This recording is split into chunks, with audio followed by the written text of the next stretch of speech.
وزدني علما سبحانك لا علم لنا إلا ما علمتنا إنك أنت العليم الحكيم ربي اشرح لي صدري ويسر لي أمري وأحلل عقدة من لساني يفقهوا قولي السلام عليكم ورحمة الله وبركاته. So, welcome all of you, and I really appreciate you staying and holding on in spite of all these issues. May Allah reward you multiple times for this. So, the topic, SARF. If I had to explain in a very basic thing, or in a very basic way, what SARF is and why is it important. You see, the basics of Arabic language is standing upon two pillars. If anybody wants to learn Arabic language, irrespective of whether he or she is trying to learn the Quranic Arabic or if they are trying to learn the spoken Arabic, there are two pillars that they need to, if not master, at least understand it so that they can build upon it. One is Nahu, which is grammar, which most of you have completed through the basic course, fundamental course. And the other is SARF. Now, every language has got a grammar part of it. English has every language has. Without grammar, no language can be constructed, right?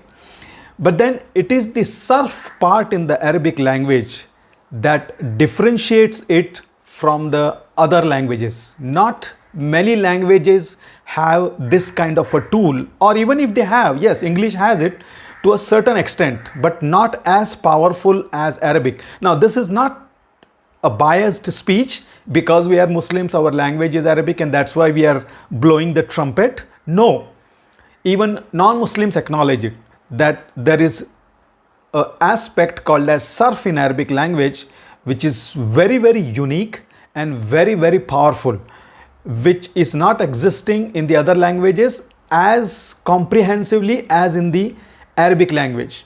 Like, for example, when you study grammar, when you study Nahu, you are basically studying the word itself. What is its role? What's its gender? What's its number? What does it mean? So you are limited to that part itself, which is of course a major constituent of the language. But SARF is something that gives it power.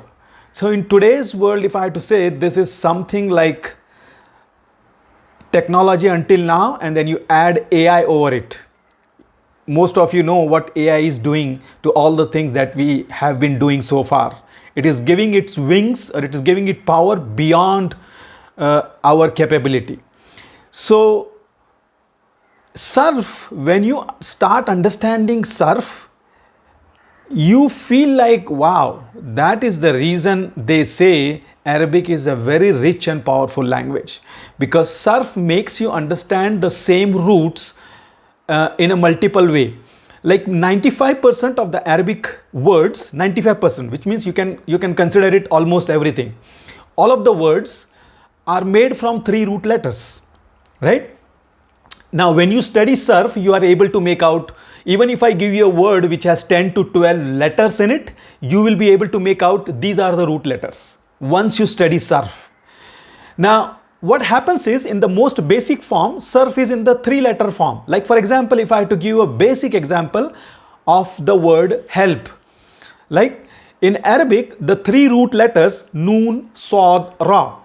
If you find these 3 letters in this order, first Noon, then Sod, and then Ra. If you find it in this order, the core meaning will be related to help, related to support. That is the core meaning. But the nuances will differ depending upon how these 3 root letters are used. So SARF gives you the ability to understand, even though this meaning is related to helping, this is what it exactly means. Like, for example, somebody left is different than somebody was made to leave. You going out on your own is exiting. Somebody asking someone to leave is also exiting, related to exiting. But both of them are different actions. One is the person did it on his own. He left out, he exited. The other is he was made to leave. That is the difference you will try to appreciate and understand once you understand SARF. That's why SARF is important. Many a times, many people try to understand the Arabic language through translation. So they think that if they memorize the noon sod ra, yeah, it is related to help.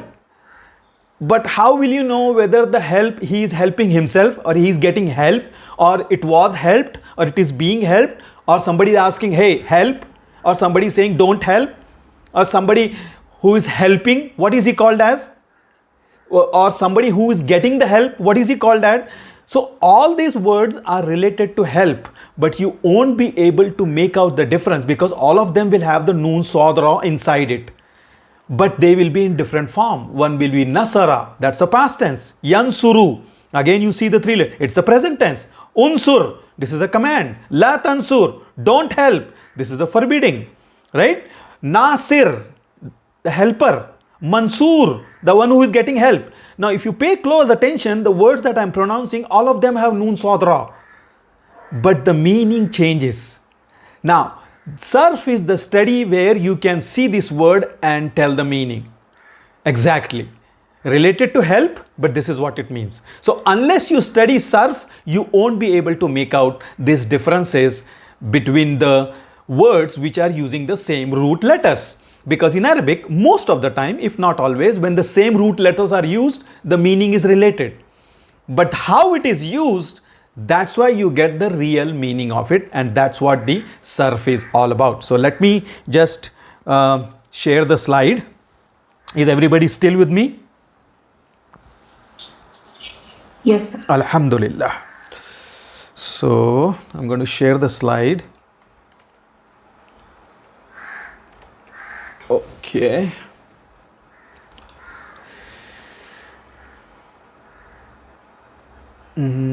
Share the screen. And this is the one.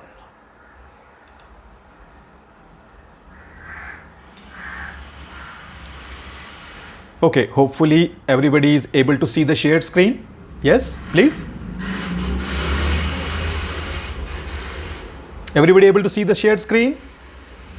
Yes, sir. Okay, okay. Yes, sir. Please keep speaking. I feel like I'm taking a lecture in the graveyard if you don't speak. Okay? Say something every now and then. Okay, fine. So, as you can see, so now before we jump on directly into SARF, there is one aspect which we need to study. Now, as I said, most of you are our students and most of you have completed the fundamental course, and I'm assuming that is required for this. Because at times you will get lost if you have not completed the fundamental course, even though these two are two different things, two different pillars, but again they are the pillars of the same language. So you need to complete the basic course, or need to have some knowledge. Even if you have not, please do it today if you can, anyways, somehow, because the actual SARF we will jump into tomorrow. There is one aspect which is not covered in the fundamental course, which is the active voice and passive voice. That is what we are going to cover today, inshallah. So once we finish active voice and passive voice, which is one of the component required for SARF, then inshallah from tomorrow onwards we are directly going to deal with the SARF directly. Of course, this is also part of SARF, but not exactly the SARF topic itself. So today, inshallah, we are going to study active voice, passive voice in the past tense and in the present tense. How we construct, or how do we recognize, how do we know what is active, what is passive. Now somebody tell me, with whatever knowledge you have, what is a passive voice? Quickly. What is a passive voice? If the doer is unknown. Okay, these are my students. I know that when you give such definition, these are our students. Yes. Okay. For the benefit of all those who have done the course long back, or who are not directly our students, the definition of passive voice is slightly different in Arabic, or you could say slightly restrictive in Arabic than what is in English. English people, when you ask them, hey, what's a passive voice? They say it's a passive voice is something like this. Maybe Ahmad was given the book by Abdullah.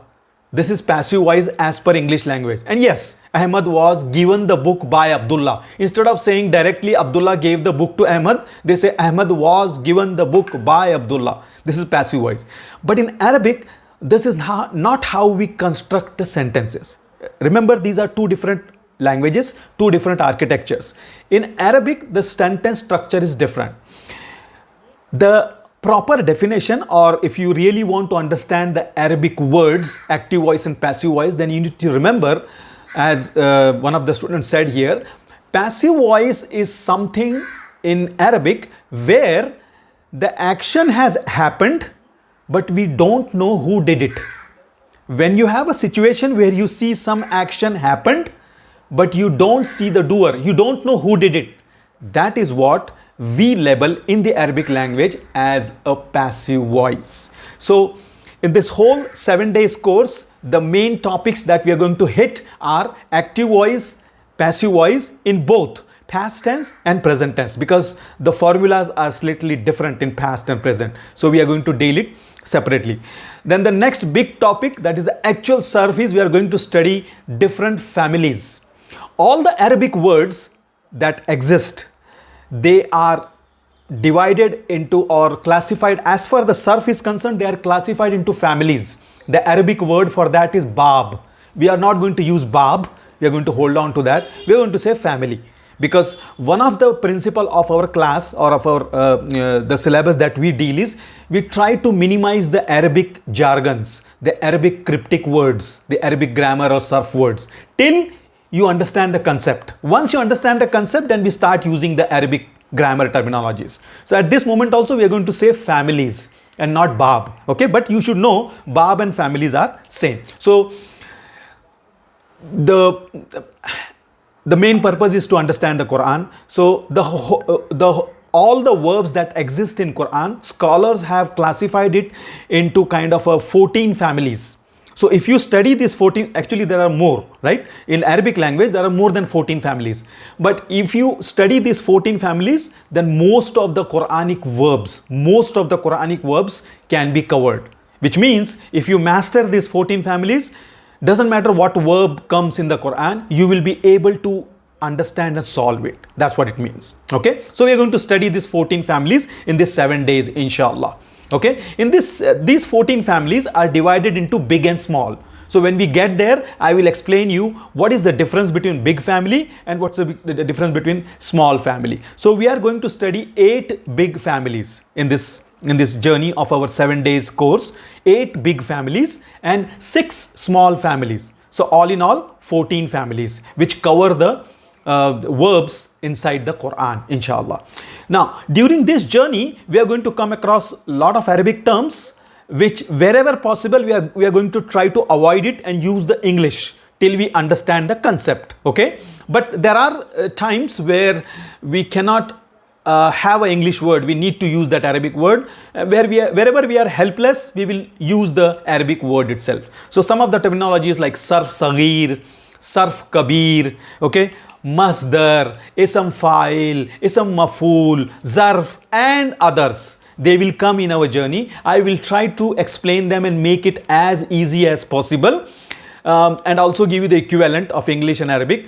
But wherever not possible, we are going to use the Arabic terms itself. So these are some of the major terms that we are going to encounter in the next 6 days. Sarf kabir, sarf saghir, masdar, ism fa'il, ism maf'ul, zarf, right? All these words, inshallah. Okay. So here is the day 1 of our syllabus.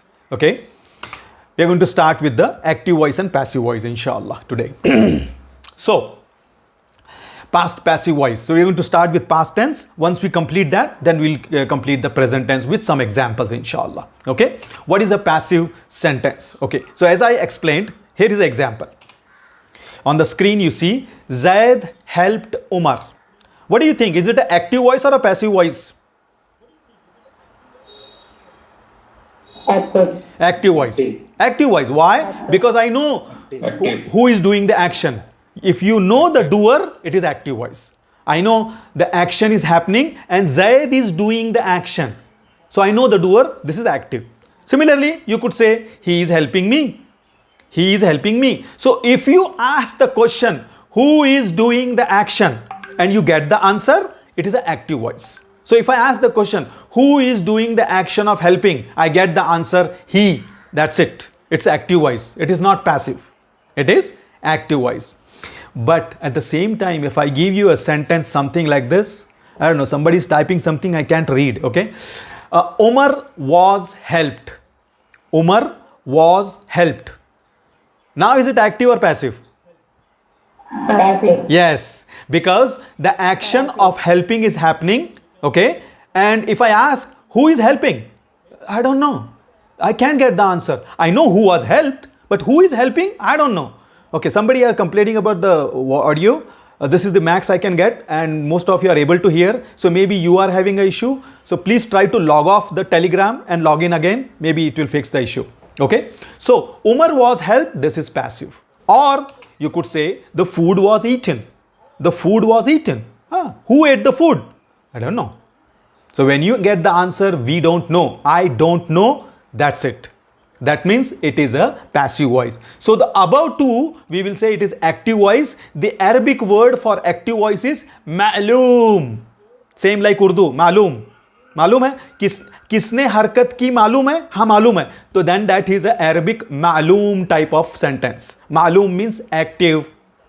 Similarly, when the doer is unknown, the Arabic term for it is majhool or passive, we call it as. Majhool comes from the word jahal. Jahal is the same that we use in Urdu, but in a very exaggerated form. In Urdu say jahil hai, jahil. Jahil is a very offending word in Urdu, but in Arabic, jahil is not an offending word. Jahil means the one who does not know.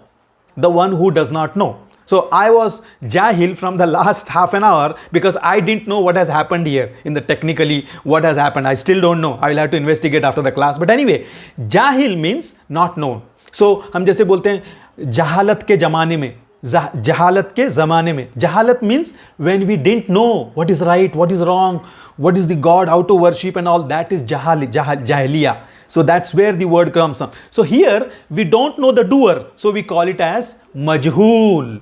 Majhool means that which is not known. Ma'loom, that which is known.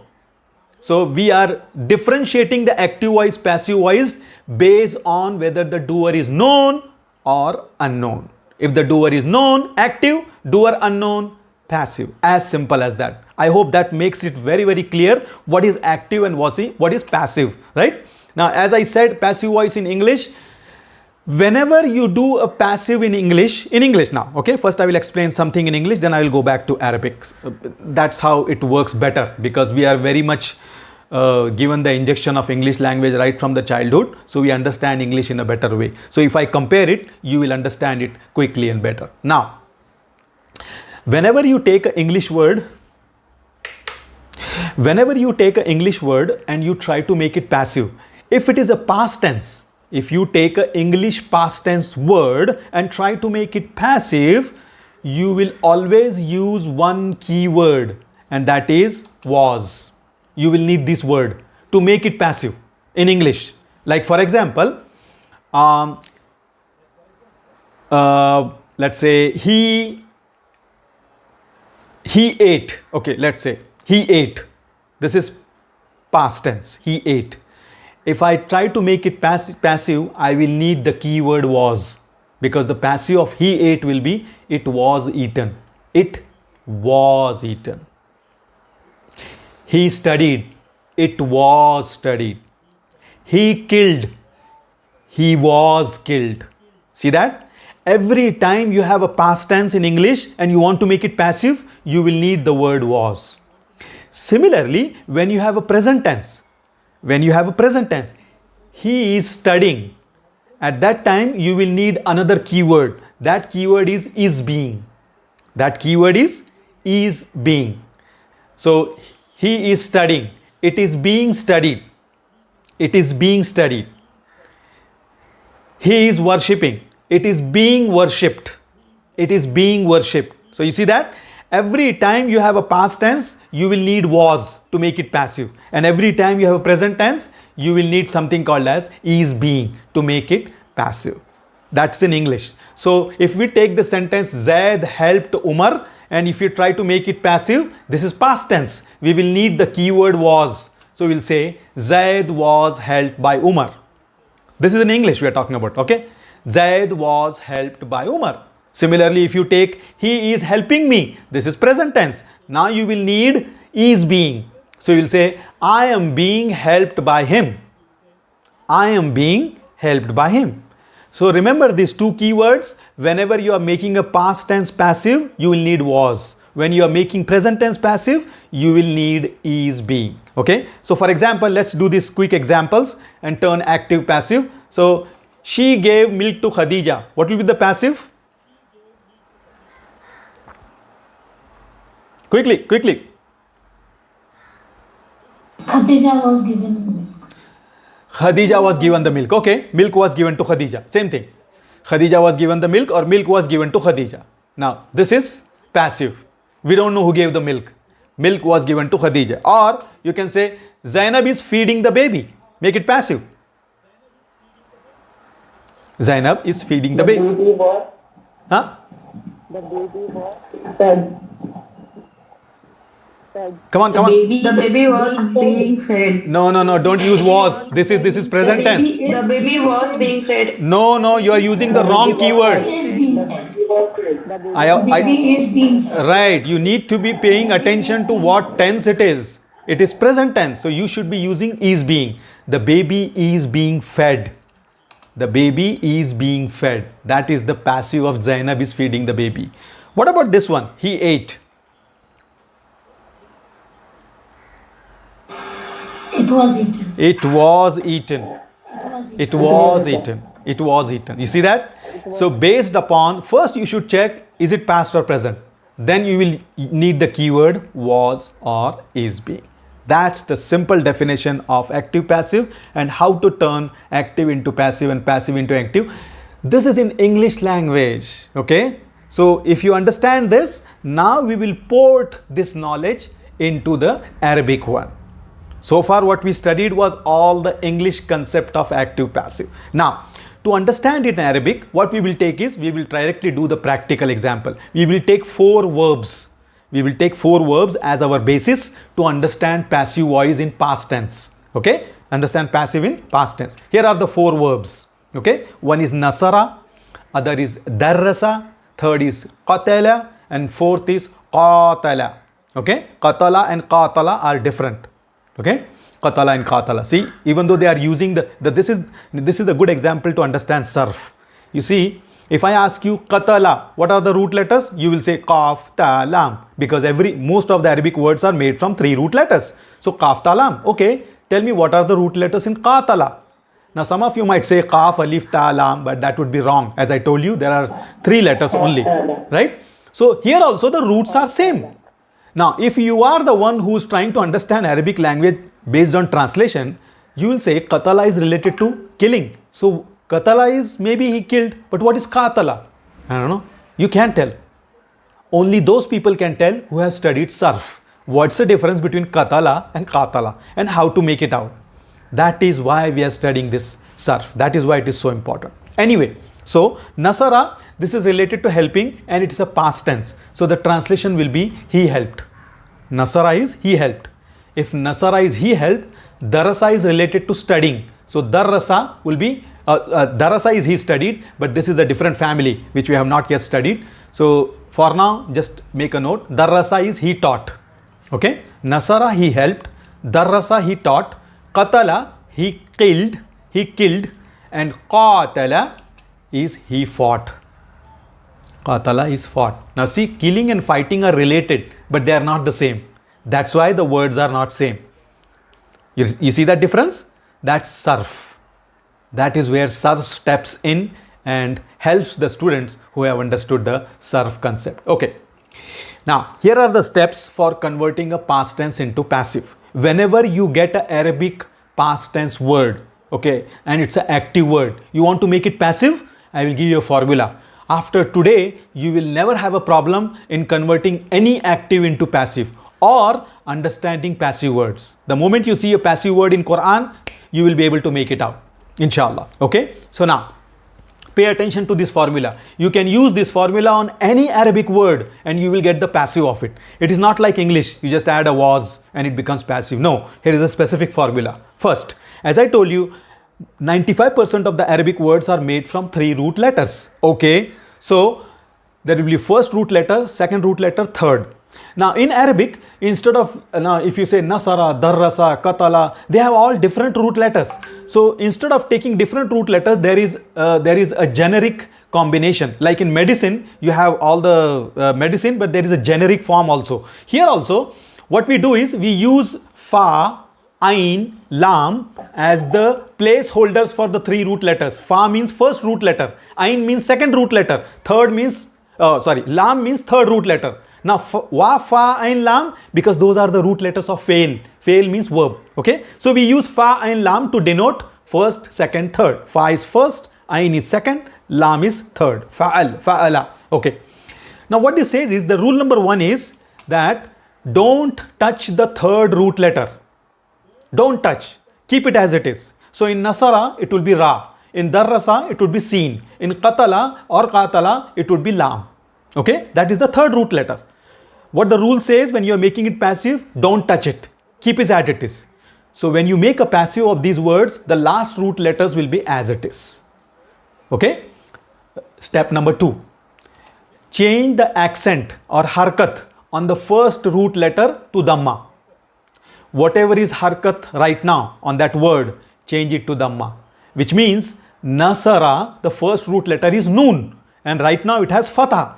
The rule says if you want to make it passive, make it dhamma. Dhamma means pesh. Okay, for now. We don't use pesh, zer, zabar. They are not Arabic. So we use dhamma, fatha, kasra. Okay, so dhamma means pesh. So put a dhamma on the first root letter, which means nasara ka noon will become nu. Darrasa ka will become du. Right? Katala ka will become ku. That's what it says. Step number 2. Okay. Step number 3. Change the accent harkat of the second root letter to kasra. Now the second root letter in nasara is swad. So it will get a, what do you call? Pesh, zabar, zer. Zer. It will get a zer. It will get a kasra. So right now it has fatha. It will become C. It will become C.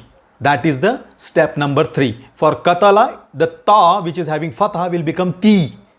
Okay. That's a step number 3. The last step, it says change equivalent of the long vowels to their respective ones. I will explain this as we go in the next slide. I will explain this, but just keep in mind there is a 4th step which is not required always. It is only required for specific verbs, and I will explain it in the next slide. But just to understand it in this moment, remember 3 steps, or rather it is only 2. First one says don't touch the root letter. That's it. If you remember, that's okay. So there are only 2 steps actually. The first root letter should get dhamma. The second root letter should get kasra. If you remember these 2, you will be able to make passive for any past tense Arabic word. Okay. Now, is that okay? Everyone okay? Any questions so far? Okay, fine. Alhamdulillah. Now let's go forward and put it to the practice so that you understand what I am saying from last couple of minutes. Now, if you take nasara, make the first root letter dhamma, second root letter kasra, don't touch the last root letter. What you get is nusira. Nusira. Nusira is the passive version of nasara. Nusira is the passive. How did you get it? By changing the first root letter to dhamma, second root letter to kasra, not touching the third root letter. Nusira. So can you help me translate nusira? Please. Huh? Come on. So many students. He was helped. Yes, he was helped. Now, in he was helped, you don't know who helped it. You don't know. So that's why it is passive. Nusira. Like, you see, there is a verb kataba. Just like nasara. Kataba. Nasara means he helped. Kataba means he wrote or he prescribed. If it is a doctor, if the doctor writes, we don't say he wrote, we say he prescribed. So same verb. You could say kataba. Kataba means he wrote. What will be the passive of kataba if I follow this rule? It will be kutiba. Kataba will become kutiba. Right? That's the word used for the fasting. Right? Yes, you're audible now. In between, you had a When you see that cracking voice. Ramadan ayah where they quote most of the scholars, the fasting has been prescribed for you. Who prescribed it is not mentioned. Right? Kutiba alaykumus siyamu. Kutiba alaykumus siyamu. Kutiba. Nusira. Kutiba means it was written. It was prescribed. That is the passive. That is the passive version of kataba. Anyway, nasara becomes nusira. Darrasa will become, quickly. Darrasa will become durrisa. So darrasa means he studied, he taught. Durrisa? He was taught. He was taught. He was taught. He was taught. He was taught. He was taught. He was taught. Katala. He was Kutila. Kutila. He killed. He was killed. He was killed. See? That's it. Why do people say Arabic is difficult? I don't understand. See, in the last 10-20 minutes, you are able to make the passive of it. Such a difficult topic and it becomes so easy. Just make it oo-e sound. If you remember oo-e sound, you can make any passive or you can recognize passive. If you are standing in Tarawih, the Imam recites and you hear oo-e, kutiba, kutila, nusira. That's it. That's passive. I don't know the meaning, but I know it is passive. If you can understand that, that's it. We don't need to know all the meanings. For meaning, there is a dictionary. We can look at it. Not a problem. But understanding the grammar, understanding the SARF, that is important, right? So, now I will come to the fourth one that needs a little bit of explanation. Now, those who are the students of Tajweed, they will understand it quickly. But anyway, even if you have not studied Tajweed, still I will try to explain it. The word katala, the root letters are same as katala. Kaf, ta, lam. Same. They are same. Kaf, ta, lam. The alif is the elongation of a sound. When you want to say a, you write fatha. When you want to say a, elongate it, you write alif after fatha. In English, when you write with single a, it is a. When you write double a, then it becomes a sound. So that's the elongation. In Arabic, they call it as mad. In Tajweed language, they call mad. Mad means elongation. So in Katala word, the first letter kaf has got a mad, has got an elongation of what sound? There are three sounds in Arabic. A, U, E. No other sound. U, A, E. These are the only three sounds. And you have three elongations of A as A, of E as E, and of U as U. And the elongation letters are alif, ya, and waw. They are used for elongation. So here, it's a katala word only, except the first root letter has got an elongation of fatha, which is alif. Elongation of fatha. Katala. It is not katala. Katala is first. Katala. So the passive rule says that the last one, now I am explaining the fourth one, change equivalent of the long vowels to the respective ones. Here long vowels means mad, the elongation. Here we have an elongation of fatha in the form of alif. Now, as per the rule, we are supposed to change the first root letter to dhamma. So what the rule says is, if you change the first root letter from fatha to dhamma, you should have an elongation of dhamma. Why? Because now it is dhamma. What is the elongation of dhamma? Wow, wow. Ku. Wow. Wow. Wow. Wow. So this word, Kutila. katala, will not become kutila. It will become kutila. It will become kutila. Kutila. Elongation of dhamma. Why? Because in the original word, there was an elongation of fatha. So that's the fourth step that is explaining you. Voice is not audible. Whenever there is a elongation, use the respective elongation. Use the respective elongation. So that's why Katala became Kutila. He fought will translate as he was fought. He was fought. And that's what this note says that, now that I'll explain later. Is that clear enough for all of you? Any question here? Yes, sir. Yes, sir. Okay, fine. Okay. Then there is a small note here which I will explain in the next slide. If there are more than 3 letters, then assign multiple dhammas, at least one kasra, blah, blah, blah, blah, whatever it says. What it basically saying is that, see, the Arabic word can be longer. Like right now we have used smaller versions. Katala is little bit longer. But there could be a word like istaghfara. So there are like 6-7 letters. So what happens? In the rule you said first letter gets dhamma. Second root letter gets kasra. Don't touch the lat. What happens if there are 7-8 letters there? What do you do with the remaining? That's what it's saying. If there are after doing these actions, putting a first word as dhamma, second word root letter kasra, all this, if you are still left with additional letters in that word, then the rule says add as many dhammas as many possible. Add dhammas to all of them if there are anything remaining. We will see that example here. That's what the note is saying. If you have more than 3 root letters, then add dhammas to all of them. Okay. Now let's go further and see some examples, multiple examples, so that makes it clear. Okay. So it is sa'ala. Sa'ala. Sa'ala means to ask. Sawal jo Urdu mein bolte hain. Sa'ala. Sa'ala means he asked. We want to make it passive. Give me quickly. Passive of sa'ala. Su'ila. Su'ila. If sa'ala means he asked, su'ila means it was asked. It was asked. It was asked. Okay. Arsala. Ursila. Exactly. Arsala will become Ursila. Arsala become Ursila. Guys, can you go on mute, please? Yeah, somebody please keep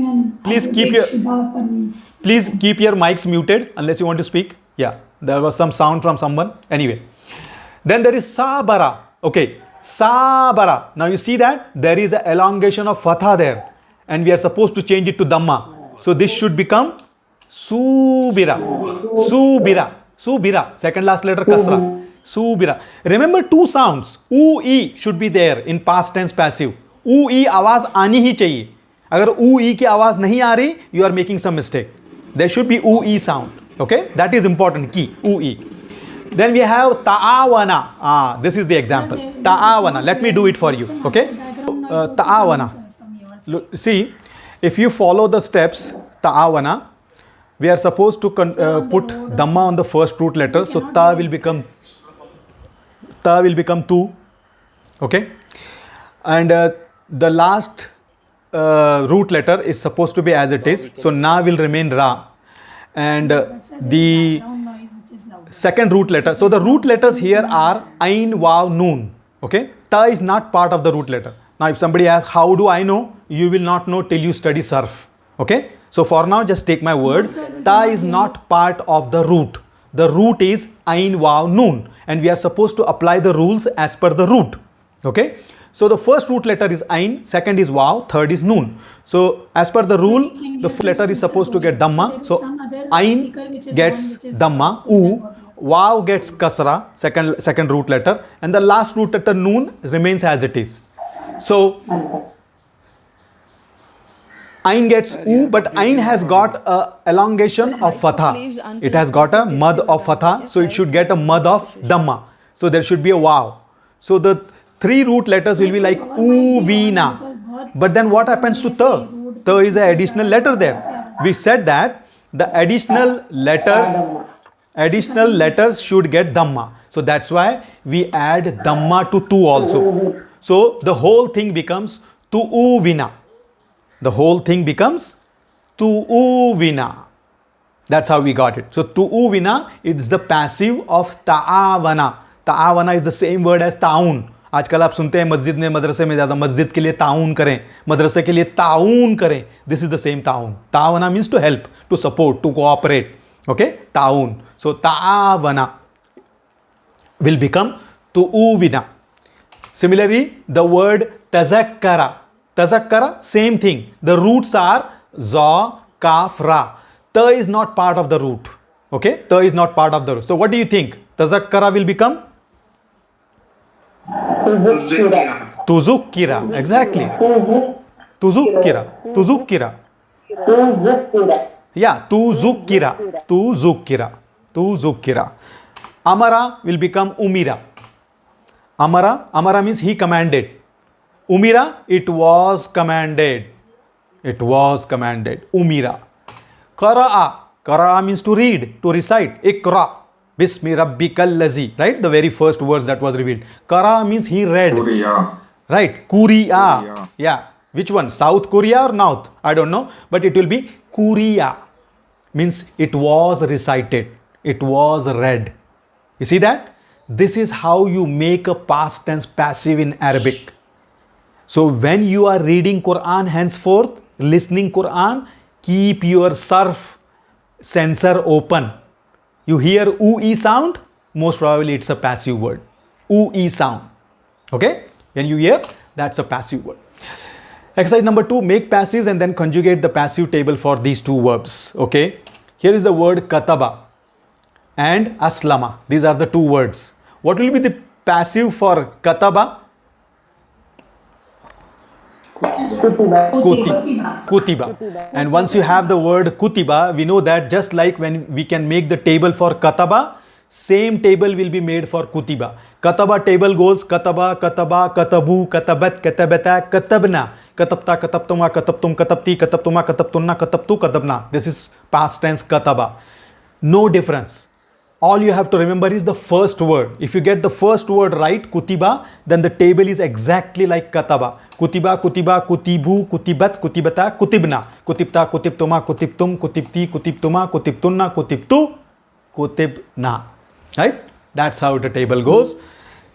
So if you get the first word right, then you have to follow the same pattern, same endings for the past tense, you will get the same. Aslama is no different. It's only a different format, but the ending will be same. If the first word is aslama, then the next table, aslama, passive will become uslima. Aslama's passive will become uslima. And then the table goes same. Uslima, uslima, uslimu, uslimat, uslimata, uslimna, uslimta, uslimtuma, uslimtum, uslimti, uslimtuma, uslimtunna, uslimtu, uslimna. That's how it comes.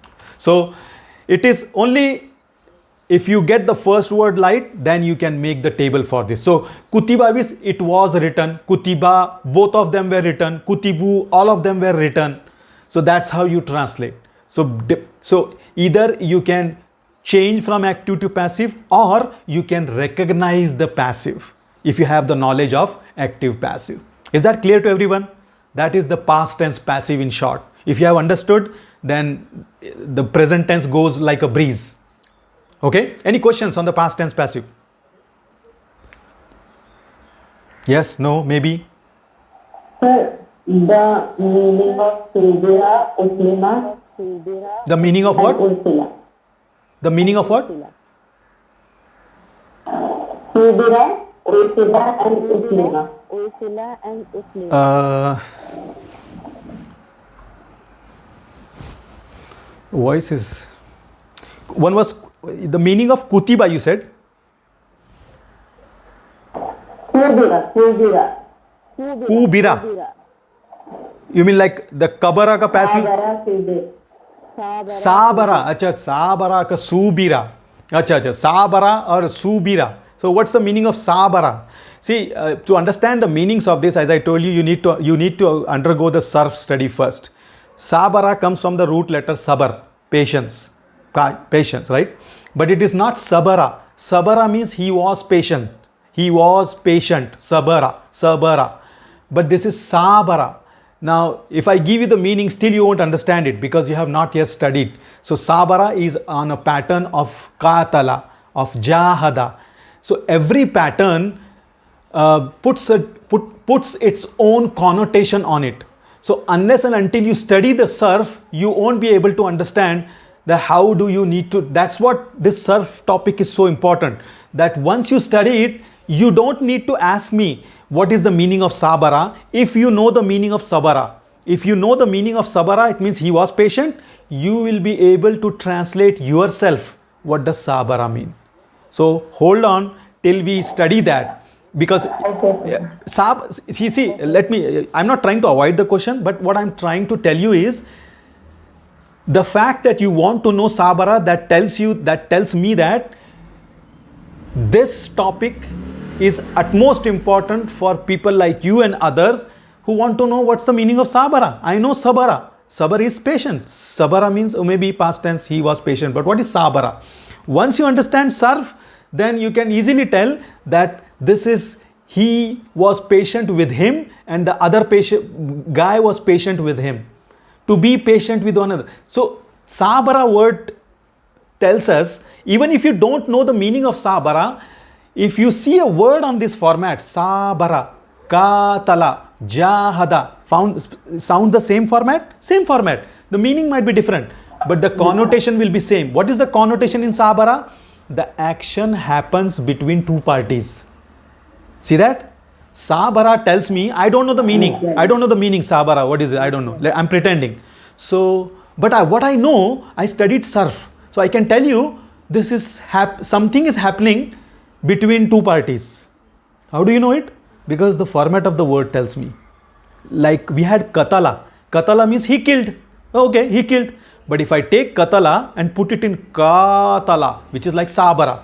Now he killed, it has to be transformed into the action happening between two parties, between two people. He killed is only one. He killed him, that's it. But when I put it Katala, it doesn't mean he killed. He fought. When you fight, there has to be an opponent. So there are two parties, right? There are two parties. That's why SARF helps you to understand from Katala automatically to Katala. Because Katala, most probably, when the word is on this pattern, it tells a student of SARF that the action is happening between two people, between two parties, between two groups. Like Jahada. Jahada comes from Jahad.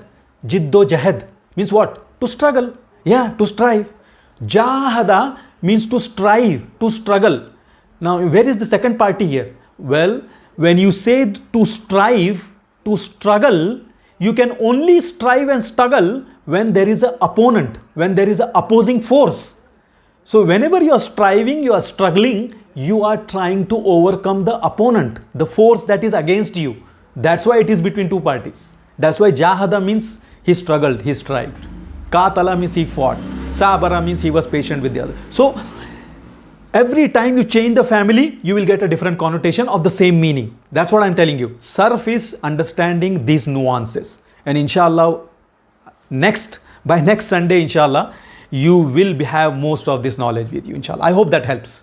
Does that make sense? Yes? Okay. So, I know. So, after going to the past tense, let's quickly go to the present tense. Just like in the past tense, I told you the two sounds that you should pay attention to are oo and e. If you hear these two sounds, you may not know the meaning. That's okay. But what you should know is, maybe this is past passive because I'm hearing oo e sound. Okay? So these are the two signs. So oo e sound is related to past passive. Similarly, in the present passive also there are two sounds. The two sounds are, oo and ah. Every time you hear oo and ah sound, aha, that could be present passive. That could be present passive. Why? I'm hearing oo and ah sound. That is present passive. So these are the two important sounds that you should pay attention to. So for example, here is a present tense word. Kataba means he wrote. Yaktubu is the present tense of kataba. Yaktubu is the present tense of kataba. So kataba means he wrote. So yaktubu, if I translate it, it will be he writes or he is writing. Both are fine. He writes or he writing. If you try to make it passive, what do you get? Yaktubu. Put in the oo ah sound.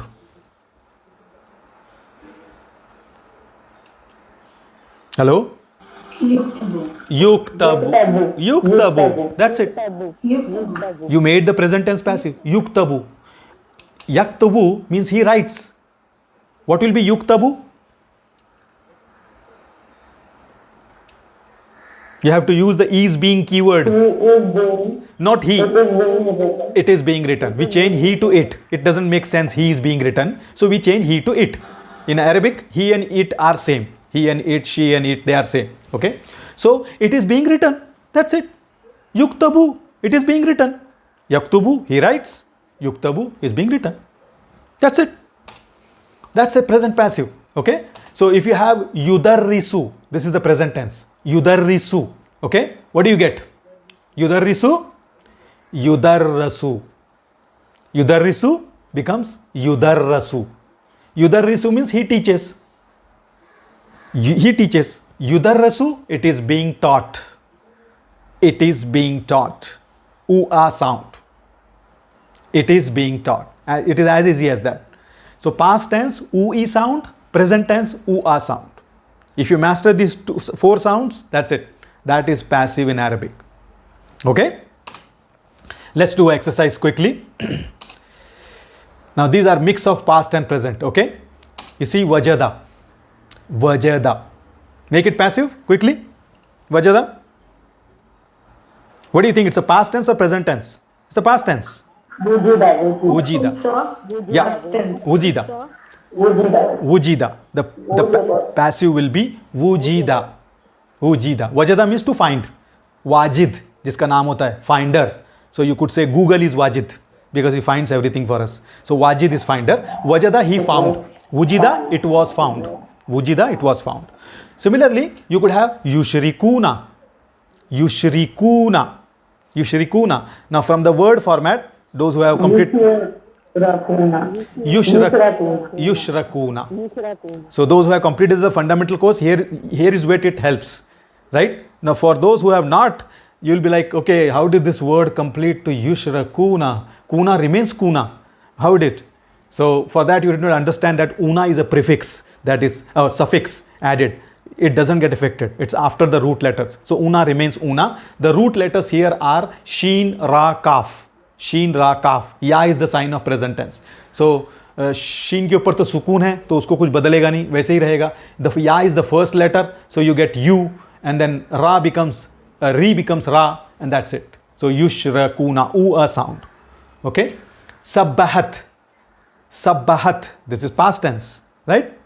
सब्बहत will become सुब्बिहत. Subbihat. Sabbaha. Sabbaha lillahi ma fis samawati. Sabbaha means to glorify, right? Sabbahat means it glorifies. Female, whatever female entity glorifies. Subbihat, it was glorified. It was glorified. Subbihat, right? Yusabbihu lillahi ma fis samawati wa ma fil ard. So sabbahat, subbihat. Ya'muruna. Ya'muruna. So from the format it is clear, it's a present tense, right? Yu'maruna. Yu'maruna. Ya'maruna. Ya'maruna, they command. Yu'maruna, they were commanded.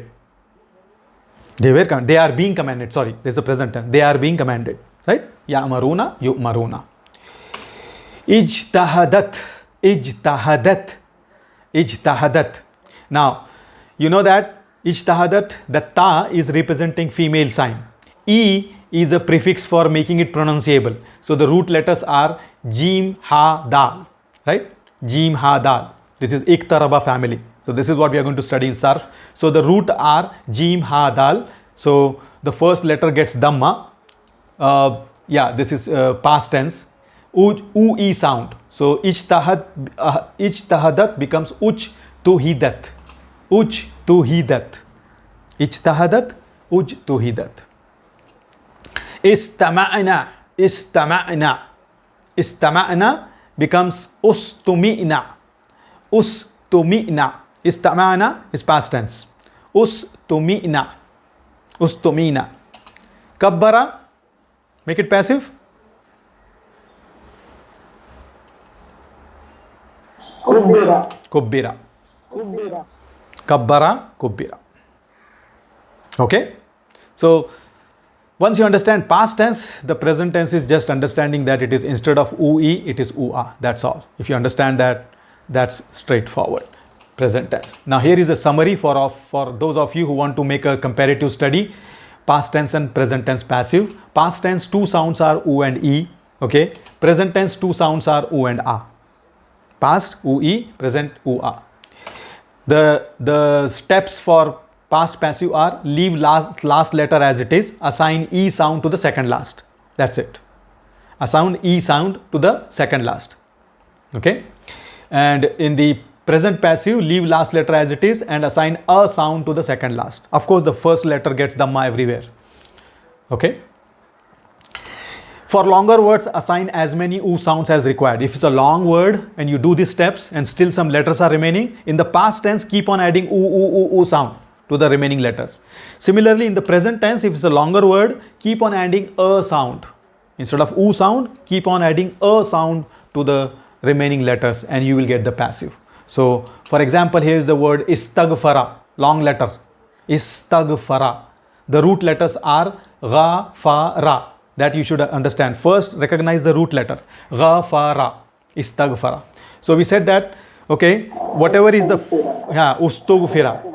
So, the first letter gets u and then the second last root letter should get e sound. That's it. And the ta is an additional one. So, it should get u sound. So, ustughfira. Istaghfara means to seek forgiveness. To seek forgiveness. Ustughfira, the forgiveness was sought.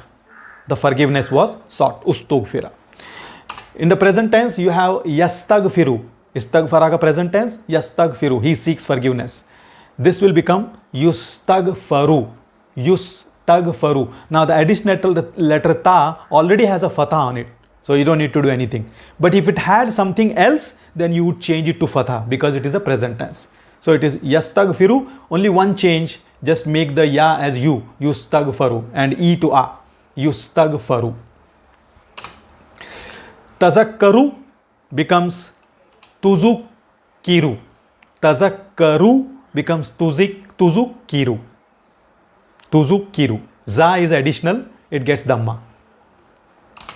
Tazakkara ka present tense hai yatazakkaru, or the plural will be yatazakkaruna. Okay, tazakkaru ka present plural yatazakkaruna. This is present tense. So u a sound. Yutazakkaruna. Yutazakkaruna. Yutazakkaruna. Tazakkaruna. Yutazakkaruna. And then one last, iktaraba. This is the past tense. It becomes ukturiba. Iktaraba becomes ukturiba. Iktaraba ka present tense hai yaktaribu. Yaktaribu becomes yuktarabu. Right. Yuktarabu. U-a sound. So that's all I had for this active, passive, past and present for day 1, inshallah. Any questions on the past, present, passive? Yes. Sir, can you please share the slides on Telegram or WhatsApp for further in future references? Yes. I was not able to take the screenshots. No, you don't. Here is the thing. Nobody needs to take the screenshots or anything. I want your full dedication, full attention during the class. Don't take any notes. Whatever you are seeing on the screen, you are going to get it in the form of notes. Definitely. All of you are going to get it. Whatever email addresses you have provided me in the form, everybody will get a mail. Maybe it will be delayed today because I have to just set it up. But from tomorrow onwards, you will get the notes on the same day itself. All of you will get the email. You should, as soon as you get the email, download the notes. Don't keep it there because they are not going to be kept on the cloud forever. So when you get an intimation that the teacher has sent you the notes, download it to your device, whatever it is, or store it in your own cloud, wherever it is, on the G drive, but download it. So definitely you will, whatever you see on the screen, you are going to get it. Okay, all the 7 days notes, these are all free. You are going to get it. The only thing, if I speak something and it's not on the screen and you think it is important, you can make a note of it. But otherwise, I want full attention. Don't try to write or read anything. If you just pay attention and then when the class is over, before the next class, just go through the notes and come for the next session. What it will do is 2 things. It will revise all the things that we have studied. It will generate questions that you did not have when you were in the class. In the class, you are in a different frame of mind. The moment the class finishes, when you take a second look at the notes, you will be like, how did this happen? And how does it translate to this? I don't understand this. But you yourself said yes in the class. So that's why reading the notes once you get the class is over, and also when you have questions, put it in the WhatsApp group. Somebody will answer it. There are lots of smart students in your group. There are like 40-50 people who have joined it. Somebody will answer it. And if nobody answers, inshallah, I will try to take out time and take a look and answer it. But put your queries and questions, no matter how silly they sound to you. To me, they don't. Because I have been dealing with students from last 10 to 11 years. So I know no question is stupid. When I put myself into their feet, I understand why this question is coming. So don't feel ashamed to ask any question. Even if the 9 out of the 10 students have understood, you are the one who not understanding, you should ask the question because you are going to get affected. So feel free to ask any type of question related to the class in the WhatsApp group. Okay, Telegram group is, I use it only for the sessions. I don't read the updates there. So don't communicate with me in Telegram. Put it in the WhatsApp group. That's what I check mostly. Okay, so communicate through the WhatsApp class group if you have any queries. And before coming for the next session, please read the previous session. Have the points noted. And if you want to ask live, you are most welcome to ask the live question before we start the new session. Inshallah, I will try to answer it. And if I am not able to answer it, I will try to get the answer the next day. Inshallah. Okay. So with that, I would like to end the session unless anybody has any questions. Sir, I have a question, sir. Go ahead. Go ahead. Sir, Yamaruna is the command, right? Ya maruna. Okay. Amara ya amaru. Okay. Ya maruna. They are commanding. They command. They are commanding. Okay. Yeah. So. And Yumiruna is... No, Yumiruna. No, Yumiruna. Yumaruna. This is present tense. Yumaruna. Yumaruna. They are being commanded. They are being commanded. They are being commanded. They are being commanded. So the important thing is you need to understand present tense means is being. Yes. Well, in the past there was they, right? When you say ya maruna they, so they remains they.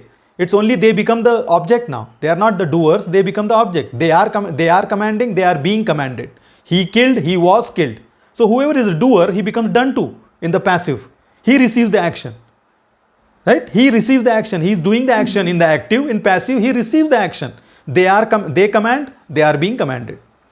So remember that. They command. They are being commanded. They remains they. They doesn't change. It's the only they become the object from the subject.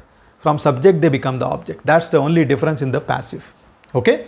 With that, inshallah, we will end this session. Inshallah. Nashhadu an la ilaha illa anta nastaghfiruka wa natubu ilaik. Assalamu alaikum. See you tomorrow at 6:30. Inshallah.